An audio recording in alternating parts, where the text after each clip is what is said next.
What will you do if you find it difficult to breathe at home?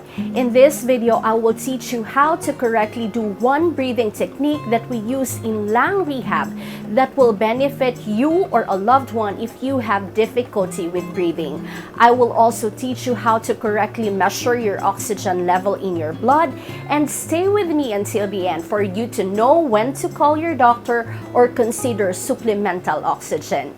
Greetings again to everyone. This is again Doc Cherry, Doctor of Physical Therapy. If you're new here in my channel, I would like to personally welcome and encourage you to please join our growing community so you will receive weekly health videos on a weekend that will surely benefit our beloved seniors, you, and the people you love.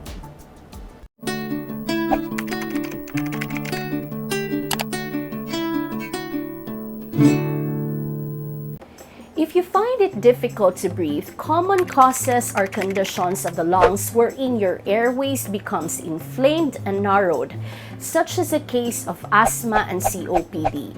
Other causes would be problems in your heart, overexertion, and sometimes anxiety can also cause this. If you find it difficult to breathe, you are feeling as if you're going to suffocate. You feel the need to take in deep breaths, but then you can't.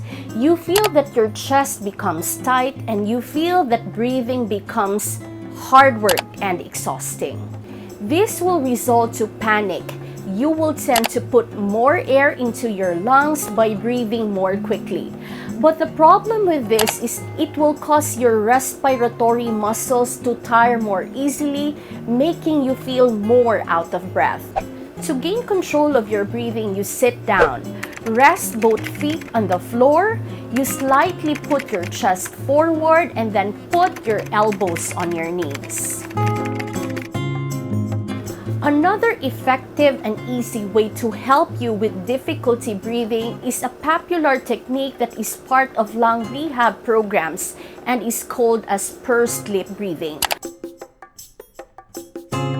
This technique will allow your airways to open longer to help your body remove trapped oxygen in your lungs, such as in cases like COPD and asthma.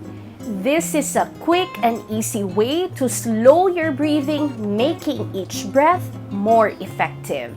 To do this, sit down and relax your shoulder muscles. You are then going to inhale slowly and deeply through your nose, but with your mouth closed. You are then going to purse your lips as if you are whistling or trying to blow a candle. And then you are going to exhale with pursed lips, and you are going to exhale longer than you inhale. You need to repeat this, inhaling slowly and deeply through your nose with your mouth closed, and exhaling longer with pursed lips until your breath becomes normal. Pursed lip breathing have been proven by research to be more effective than quiet breathing to help you if you find it difficult to breathe. If you find this video helpful so far, I would really appreciate it if you can take only 1 second of your time to please click the like button below so that I will know that you are learning something from my videos.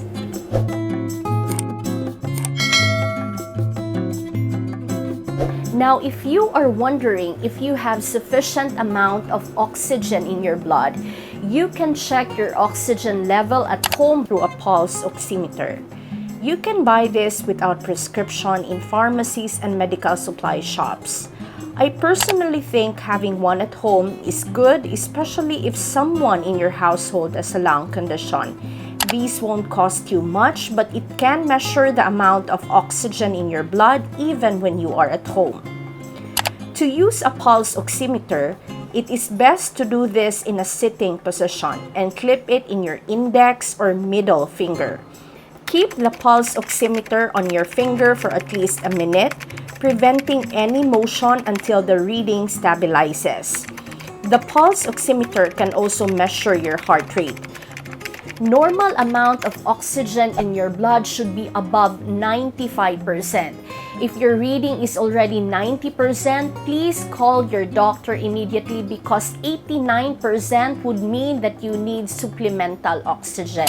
An oxygen level of 80 to 85% can already damage your brain. I hope that this video is able to guide you on what to do if you have difficulty with breathing. Should you have any questions regarding this video, please comment down below because I would really get back on you. Please share this video to your friends and family members because you might just save a life. Thank you very much for watching. This is again Doc Sherry. Stay safe, stay happy and healthy. God bless you.